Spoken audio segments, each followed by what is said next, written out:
Hello everyone, welcome to a new video. Today I'm bringing you a music player for your Galaxy A17, since Galaxy devices don't come with a music player.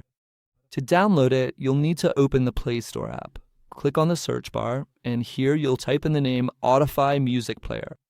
So here you'll click on the music player, download it, and now we'll open this player.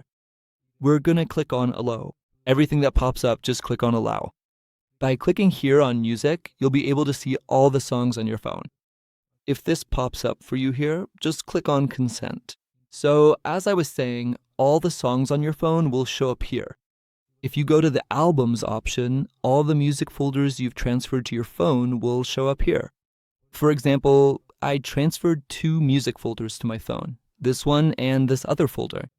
But if I click here on Songs, I'll see all the songs on my phone, all mixed together, and here I can select them by folders and listen to just that folder if I want.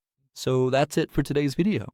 I hope I was able to help. If I did help, don't forget to like, leave your comment down below, and if possible, subscribe to the channel for more videos.